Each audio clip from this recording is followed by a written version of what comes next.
probably most people would be more interested in my relationship to the Wild Wild West Marathon.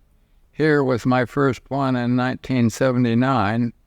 And then in the early 90s, there was a High Tech Sports USA put on a race they called the 146.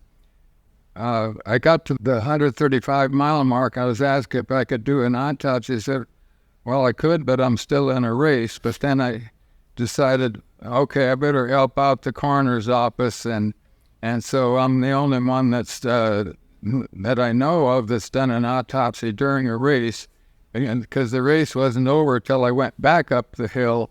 So I might mention that I've completed the race 3 different times when the limits weren't quite so rigid. Denise also finished 3 races from Badwater to the top of Whitney, and which is kind of remarkable for a hairdresser. You know, your hairdressers don't typically do ultra marathons. Once you've done your fastest marathon times, you go, okay, where can we go from there?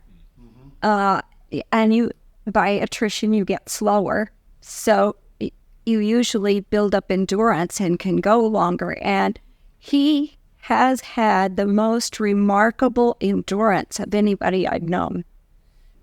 I might mention here that I was never really fast, but I had good endurance, and I developed my endurance when I took an internship in Columbus, Ohio, at Ohio State University Medical Center.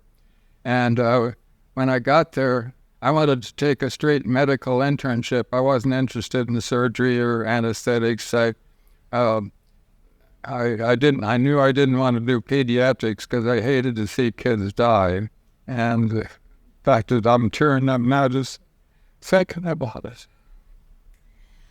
Anyway, when I got back to Columbus, Ohio, I found out that I was on duty 36 out of every 48 hours on first call. And so, and at the time I was only making $1.52 a day.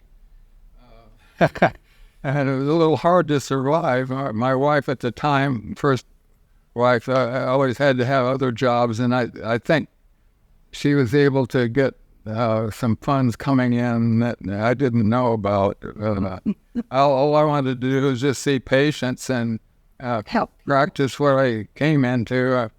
I didn't have to serve overseas, but I decided to come to a small town and be in and practice medicine in a rural community, and I've never been sorry for that. So the Inyo Hospital, pursuing healthcare excellence every day with a compassionate heart.